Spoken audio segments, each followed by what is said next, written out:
সন্ধিক্ষণত উপনীত হৈছে আৰু এই সন্ধিক্ষণত মই এটাই কম যে ক্ষমতা পোৱাৰ পাছত মানুহৰ স্বৰূপ বুজিবৰ কাৰণে যি ধৰণে সুবিধা হয় আজিৰ ৰাজ্যখনৰ মুখ্যমন্ত্ৰী এটা সময়ত সদৌ অসম ছাত্ৰ সন্থাৰ প্ৰাক্তন সভাপতি সৰ্বানন্দ সোণোৱালক জানিবৰ কাৰণে বুজিবৰ কাৰণে আপোনাক মোক অলপ সময়ৰ প্ৰয়োজন হ'ল আৰু আজি তেখেতক আমি খুব ভালকৈ বুজি পালোঁ। এই প্ৰেক্ষাপটত সৰ্বানন্দ সোণোৱাল আৰু হিমন্ত বিশ্ব শৰ্মাৰ হতৰ দৰে এই ভিত্তসকলক আপোনালোকে বুজাই দিব লাগিব যে তোমালোক নৰেন্দ্ৰ মোদী আৰু অমিত শ্বাহৰ ভিত্ত হ'ব পাৰা, কিন্তু অসমৰ জনগোষ্ঠীয় লোক, অসমৰ মানুহ কেতিয়াও ভিত্ত নহয়। আজি এজনে মুখ্যমন্ত্ৰীৰ চকীখন ধৰি ৰাখিবৰ কাৰণে আপ্ৰাণ চেষ্টা কৰি কাৰোবাৰ ভিত্ৰ হোৱাৰ প্ৰতিযোগিতাত নামিছে আৰু আনজনে কেনেকৈ মুখ্যমন্ত্ৰীৰ চকীখন কুক্ষিগত কৰিব পাৰি তাৰ প্ৰতিযোগিতা এনেকৈ আজি এই ফলফেকত পেলাইছে। সৰ্বানন্দ সোণোৱালৰ প্ৰতি আমাৰ এটা শেষ ভৰসা আছিল, কাৰণ তেওঁক জাতীয় নায়ক আখ্যা দিয়া হৈছিল আৰু তেওঁ গাত আপুনি মই আমি অনবৰতে দেখিবলৈ পাইছিলোঁ দুটা গুণ। কি গুণ? এজন ভক্তিপূৰ্ণ মানুহ আৰু এজন ভাৱমূৰ্তি থকা মানুহ। সেই ভাৱমূৰ্তিটো কি? সদৌ অসম ছাত্ৰ সন্থাৰ মজিয়াৰ পৰা গৈ অসম গণ পৰিষদৰ মাজেদি গৈ তেওঁ বিজেপিৰ সভাপতি হোৱাৰ পৰা মুখ্যমন্ত্ৰী হৈছিল, অৰ্থাৎ এটা বৰ্ণিল আৰু বৰ্ণাঢ্য ভাৱমূৰ্তি আছিল। সেই ভাৱমূৰ্তি থকা মানুহজনক অনবৰতে আপুনি মই যেতিয়া য'ত ত'ত দেখোঁ আমি কি দেখিবলৈ পাওঁ? তেওঁ গাত লাগি থাকে এক ভক্তি। এই ভাৱ আৰু ভক্তি লাগি থকা এই ভদ্ৰ মানুহজনৰ নেপথ্যত যে ভ্ৰষ্টাচাৰ আৰু ভণ্ডামি লুকাই আছিল, অতি শেহতীয়াকৈ এই ভাৱ আৰু ভক্তি থকা মানুহজনৰ ভ্ৰষ্টাচাৰ আৰু ভণ্ডামি অতি নিলজ্জভাৱে তেওঁ উদঙাই দিছে। ইদিনৰ পিছত সিদিনকৈ কালিৰ দিনটোতো তেওঁ উদঙাই দিছে। সদৌ অসম ছাত্ৰ সন্থাৰ মজিয়াৰ পৰা গৈ মুখ্যমন্ত্ৰী হোৱা মানুহজনে কৈছে যে আছু কৰ্মীক বা ছাত্ৰ ছাত্ৰীক গণতান্ত্ৰিকভাৱে প্ৰতিবাদ কৰাৰ যিটো প্ৰক্ৰিয়া তাত তেওঁ বাধা প্ৰদান কৰিব।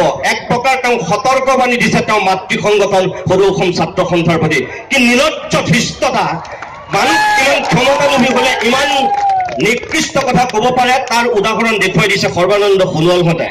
মনত ৰখা দৰকাৰ, অসমৰ বুৰঞ্জীত বদনৰ চৰিত্ৰক যি ধৰণে আমি দেখিছোঁ, এতিয়াও তোমালোক আধুনিক বদন হৈ পেলাই কি কৰিবলৈ গৈ আছা সেয়া অসমৰ মানুহে দেখি আছে। গতিকে সাৱধান তেওঁলোকক।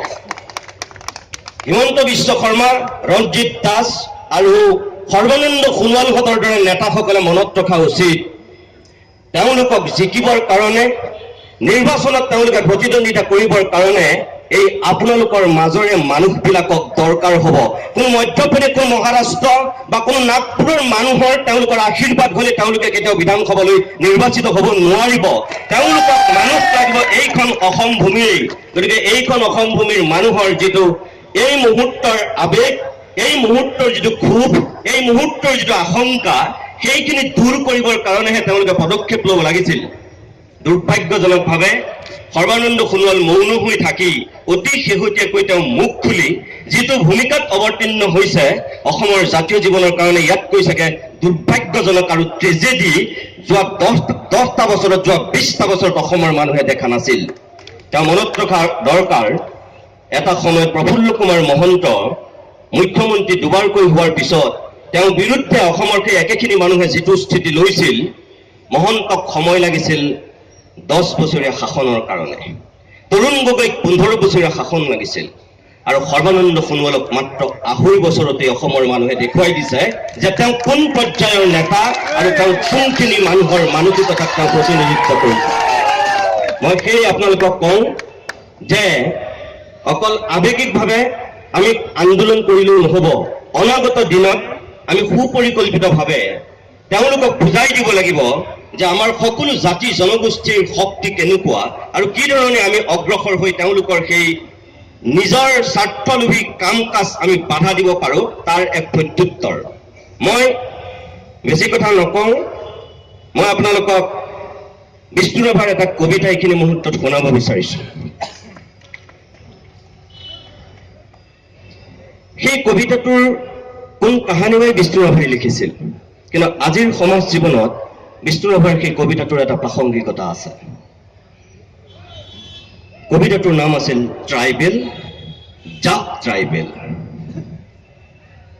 ট্ৰাইবেল, জাক ট্ৰাইবেল, যাওক দিয়াকি ঘুমতি তোৰ কৌতি কলিয়া অতীত গৰিমা তোৰ পাহৰাই নিয়া নয়ন কুসুম পাহি মেল চাই লয় এবাৰ এই নতুন পৃথিৱী পোহৰাই ৰাগে সৌ ন কালৰ ৰবি তিমিৰ বিধাৰী নতুন যুগৰ নতুন বাতৰি চাহ চকু মেলি চাহ এবাৰ যাওক